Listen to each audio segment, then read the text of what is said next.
بسم اللہ الرحمن الرحیم۔ السلام علیکم، ہمارے چینل میں خوش آمدید۔ پورے صحن میں گارا پھیلا ہوا تھا۔ اماں اور میں دیواروں پر گارا لگا رہی تھیں۔ بڑی بہن جو چند دن پہلے ہی اپنے سسرال والوں سے لڑ جھگڑ کر میکے آئی بیٹھی تھی، اس کے اوپر نیچے کے تینوں بچے اس گارے میں گھوم گھوم کر پورے گھر کا ستیہ ناش کر چکے تھے۔ گرمیوں کا موسم تھا، دھوپ آنگن میں اپنے پر پھیلا چکی تھی۔ میں نے سر اٹھا کر آسمان کی طرف دیکھا تو سورج سوانیزے پر تھا۔ پسینہ پیشانی سے ہوتے ہوئے گردن میں جذب ہو رہا تھا۔ میں کام کرتے کرتے ایک ہاتھ سے ماتھے کا پسینہ بھی صاف کرتی جا رہی تھی۔ اس گھر اور گھر کے مکینوں کی حالت کو دیکھ کر پہلی نظر میں ہی اندازہ ہو جاتا تھا کہ غربت اس گھر کی دیوڑی پر قدم جمائے بیٹھی تھی۔ اپڑے تھاپنے کے کام سے فارغ ہو کر میں اٹھ کر ہاتھ دھونے کونے پر بنے نلکے کی طرف چلی آئی۔ ایسے ہی غیر ارادی طور پر نظر اٹھا کر میں نے ادھر ادھر دیکھا تو ساتھ والے گھر کی چھت پر جا کر نگاہ ٹک گئی۔ میری آنکھوں کے سامنے کا منظر دیکھتے ہی غم و غصے کی ایک لہر سی دوڑ گئی۔ میرے سامنے ہی ساتھ والوں کے گھر کی چھت سے جگت عرف جگو لٹک کر مجھے گھور گھور کر دیکھ رہا تھا۔ یوں لگ رہا تھا کہ جیسے بھی نیچے گر پڑے گا۔ یہ اس کا روز کا معمول بن چکا تھا۔ دوپہر تک پڑا سوتا رہتا اور جب سورج سر پر پہنچ جاتا تو چھت سے لٹک کر آنکھ پٹکا کرتا رہتا۔ کچھ دن سے روز مجھے گھور گھور کر دیکھنے لگ گیا تھا، جس وجہ سے مجھے اس سے عجیب سی چڑ ہوتی جا رہی تھی۔ پورے پنڈ میں اس کی بری شہرت کے چرچے پھیلے ہوئے تھے۔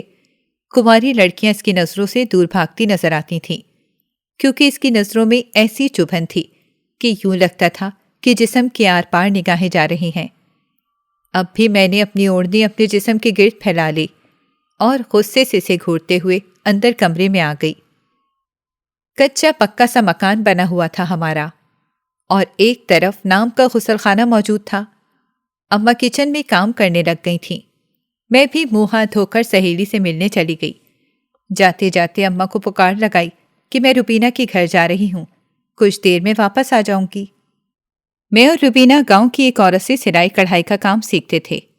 پنڈ کی لڑکیوں کے ہاتھوں میں ہنر کا ہونا ضروری تھا۔ پڑھائی وغیرہ سے تو ہمارا دور تک کوئی واسطہ نہیں تھا، اسی لیے پنڈ کی لڑکیاں گھر کے کام کاج اور کڑھائی سلائی کا کام سیکھ کر ہی بڑی ہوتی تھیں۔ جوانی کی دہلیز پر قدم رکھتے ہی رشتے طے کر دیے جاتے اور کچھ سال میں ہی شادی کر کے سسرال رخصت کر دیا جاتا۔ سالوں سے اس پنڈ میں یہی ہوتا چلا آ رہا تھا۔ کبھی کسی نے یہ نہیں سوچا کہ تعلیم بھی لڑکیوں کے لیے ضروری ہے۔ یہاں تو لڑکوں کو بھی تعلیم سے کوئی خاص لگاؤ نہیں تھا، سوائے ایک دو لڑکوں کے علاوہ کسی نے پڑھائی پر خاص دھیان نہیں دیا۔ میرے ابا مزدور تھے اور پورا دن شدید گرمی میں مزدوری کیا کرتے تھے، پھر کہیں جا کر کچھ پیسے ہاتھ میں آتے تھے جس سے 2 وقت کی روٹی ملتی۔ میرا نام پاروتی ہے اور میں نے ایک ہندو گھرانے میں آنکھ کھولی تھی۔ جس علاقے میں ہم رہتے تھے یہاں زیادہ تر ہندوؤں کی تعداد تھی۔ زیادہ تر لوگ مل جل کر رہتے تھے۔ تھوڑی دور مسلمانوں کی بستی تھی، لیکن کبھی ہمارے بیچ مذہبی اختلافات پیدا نہیں ہوئے تھے۔ سب اپنے کام سے کام رکھتے۔ میں روز صبح سویرے اٹھ کر مندر جاتی اور وہاں سے واپس آ کر گھر کے کام کاج میں لگ جاتی، اور پھر دوست کے ساتھ پنڈ کی ایک عورت کے گھر جا کر سلائی کڑھائی سیکھتی۔ یہی میری زندگی کا معمول تھا۔ لیکن اس سیدھی سادی زندگی میں جگو نامی شخص نے پتھر پھینک کر میری زندگی میں بوچھال پیدا کر دیا تھا۔ اس کی شہرت تو ویسے بھی اچھی نہیں تھی، ہر دوسری لڑکی کو چھیڑتا پھرتا تھا۔ کئی بار تو گاؤں والوں نے فیصلہ کیا کہ اسے یہاں سے نکال دیں، لیکن گاؤں کے چودھری کا وہ بہت ہی زیادہ لاڈلا تھا۔ اس کے بہت سے رازوں کا امین تھا، اسی لیے کسی میں ہمت نہیں ہوتی تھی کہ جگت عرف جگو کو وہاں سے نکالے۔ کئی بار چودھری کے گھر بیٹھک بھی بٹھائی گئی اور اس بارے میں سنجیدگی سے کوئی فیصلہ کرنے کا مطالبہ کیا گیا، لیکن چودھری ہمیشہ اس کا ساتھ دیتا اور گاؤں والوں سے منہ موڑ لیتا۔ جب لوگوں کو سمجھ آ گئی کہ جگو پر ہاتھ ڈالنا جوئے شیر لانے کے مترادف ہے، تو سب نے اپنی اپنی عزت کے واسطے چپ رہنے میں ہی عافیت جانی۔ اب جب کچھ دن سے وہ مجھے روز گھورتا تو میرا پارا ہائی ہو جاتا۔ دل کرتا کہ گوبر اٹھا کر سیدھا اس کے چہرے پر ماروں، لیکن ایسا کرنے سے الٹا میرا ہی نقصان ہونا تھا۔ وہ ایک بہت ہی شاطر انسان تھا، یہاں اکیلا رہتا تھا۔ جانے اس کے گھر والے کہاں تھے؟ میں نے اسے پہلی بار تب دیکھا تھا جب میں کنویں سے پانی بھرنے گھر سے نکلی تھی۔ پانی بھر کر میں بھی مڑی ہی تھی کہ مجھے اپنے پیچھے جگو کھڑا نظر آیا۔ اس نے اچانک سے میرا راستہ روک دیا تھا۔ اس کی اس حرکت پر مجھے سخت تاؤ آیا، لیکن مجبوری میں نے اپنا منہ بند رکھا اور وہ بار بار میرے راستے میں آ رہا تھا، اور جب میں نے اسے کوئی جواب نہیں دیا اور کچھ کہا نہیں تو وہ میرا پیچھا کرتے کرتے گھر تک آ گیا۔ میں نہیں جانتی تھی کہ وہ کب سے مجھ پر نظر رکھے ہوئے ہے، اور اس کا گھر بھی میرے بالکل پڑوس میں ہی تھا، چھت سے چھت ملی ہوئی تھی، اسی لیے ہر وقت مجھے دھڑکا لگا رہتا کہ کہیں وہ چھت ٹاپ کر میرے گھر پہ نہ آ جائے، پھر پورے پنڈ میں میری کوئی عزت نہیں رہے گی، کوئی میری بات کا یقین بھی نہیں کرے گا، یہاں تک کہ میرے اپنے والدین مجھے زندہ درگور کر دیں گے۔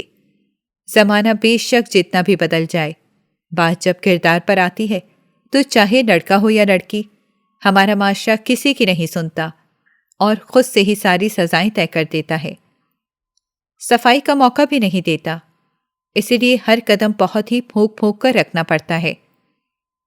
ماں باپ اور خاندان کی عزت کا ایک بہت بڑا بوجھ ہمارے کاندھوں پر ہوتا ہے، جسے اٹھاتے اٹھاتے کمر جھک سی جاتی ہے۔ اپنی خوشیاں مار کر سب کو خوش رکھنا پڑتا ہے، اتنا آسان نہیں ہوتا یہ سب کرنا۔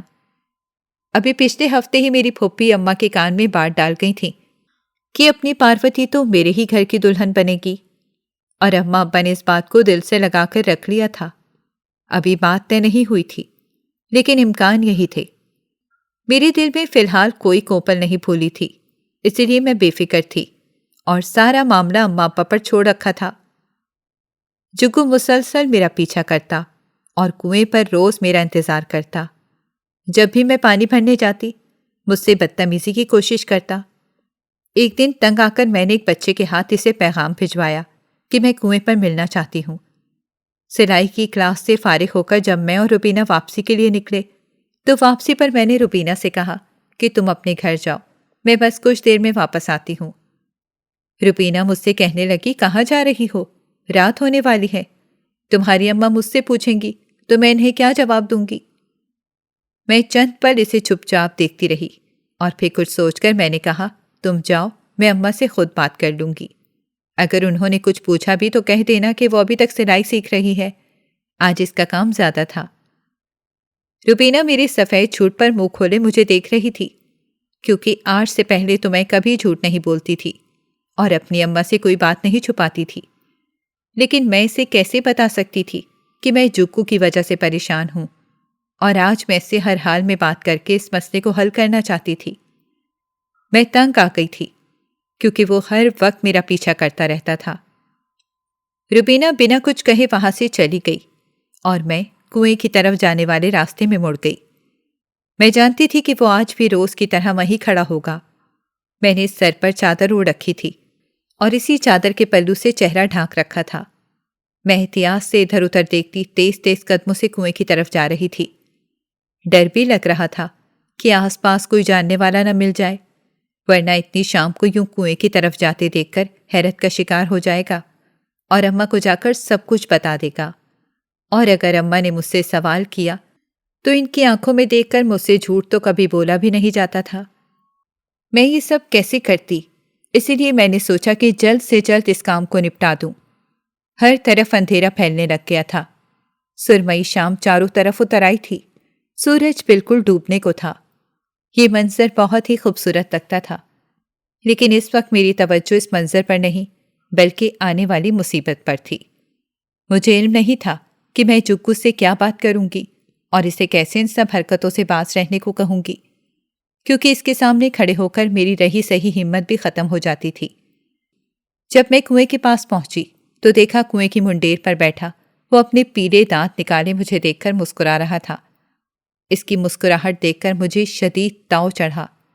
ادھر ادھر دیکھا تو مجھے کوئی نظر نہیں آیا۔ میں تیزی سے اس کی طرف آئی۔ مجھے یوں دیکھ کر وہ خباثت سے مسکرا کر بولا، کیا ہوا؟ میری اتنی یاد آ رہی تھی جو صبر نہیں ہوا اور پیغام بھجوا دیا ملنے کے لیے۔ اس کے گھٹیا پن پر میں نے دل ہی دل میں لعنت بھیجی اور لہجہ مضبوط کر کے اس سے کہا، آج کے بعد تو میرے راستے میں مت آنا، میرا پیچھا کرنا چھوڑ دو اور اپنے گھر سے جھانل جھانک کر مجھے دیکھنا بھی چھوڑ دو۔